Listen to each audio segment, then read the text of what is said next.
Anak-anak, selamat datang di semester 2. Kita bakal bahas terkait bab 4 di mana peranan Indonesia dalam perdamaian dunia. Kenapa bisa dibilang perdamaian dunia? Karena Indonesia punya peran penting dalam mendamaikan negara-negara di dunia. Kok bisa, Bu? Ya, salah satunya mungkin yang pernah kalian dengar adalah Indonesia pernah mengirimkan tentaranya untuk membantu peperangan di Libanon.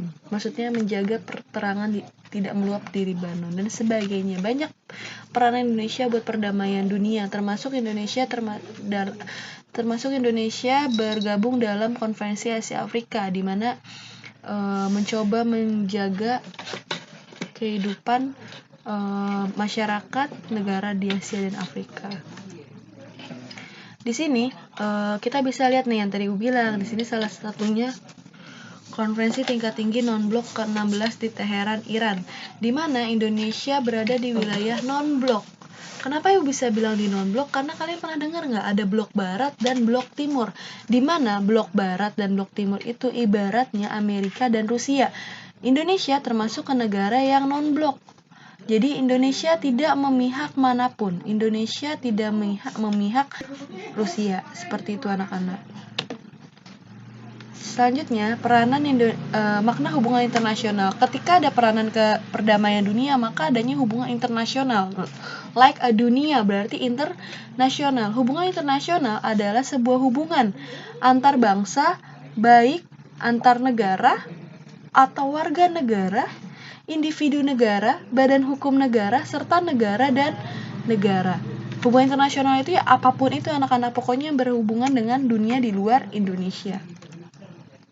Selanjutnya, ada kerjasama antar negara diperlukan antara lain dengan dua faktor. Ada faktor internal, berarti faktor dari dalam, dan faktor eksternal, di mana faktor internal ada kekhawatiran terancaman kelangsungan hidup sebuah negara. Karena apa? Kita biasanya melakukan impor dan ekspor guna kebutuhan hidup masyarakat kita. Kalau faktor eksternal adalah suatu negara tidak dapat berdiri sendiri tanpa bantuan dan kerjasama dengan negara lain. Secara tidak langsung, faktor internal dan eksternal ini adalah sebuah sistem yang dikenal dengan namanya simbiosis mutualisme anak-anak. Suatu yang berhubungan yang dibutuhkan setiap negara. Seperti itu. Selanjutnya, politik luar negeri dalam menjalin hubungan internasional. Kita banyak sekali politik luar negeri. Kita bisa lihat dengan banyaknya konferensi yang diikuti oleh Indonesia. Dan Indonesia pernah jadi pembicara di PBB serta sebagai macamnya. Kita memiliki politik luar negeri yang bebas dan aktif. Politik luar negeri Indonesia dalam menjalin hubungan internasional, Indonesia memiliki prinsip, yang tadi bilang, Indonesia memiliki prinsip politik luar negeri bebas dan aktif. Ya. Pola hubungan internasional dilakukan Indonesia terdapat 3 hal anak-anak. Ada bilateral, regional, dan kerjasama multilateral. Bedanya apa, Bu? Kalau bilateral ini di mana dua negara anak-anak. Contoh, misalkan Indonesia dengan Thailand, Indonesia dengan Malaysia.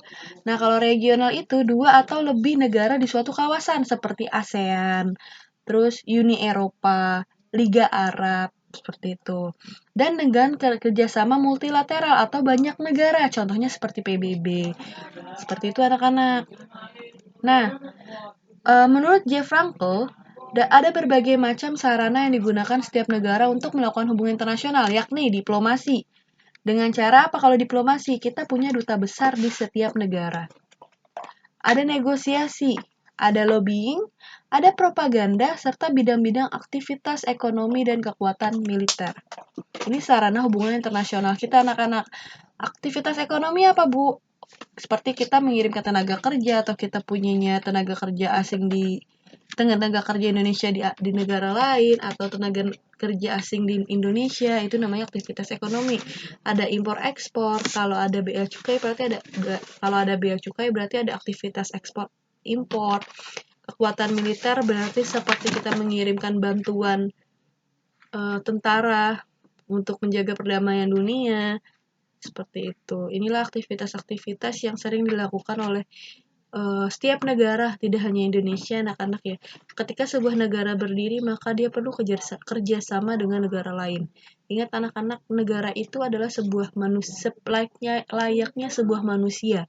Dia tidak negara lain. Sehari-hari ini, Jika ada yang ingin ditanyakan atau kita ingin berdiskusi bisa disampaikan di Google Classroom kalian. Jangan lupa nanti kalau ada tugas segera dikumpulkan. Terima kasih anak-anak. Assalamualaikum.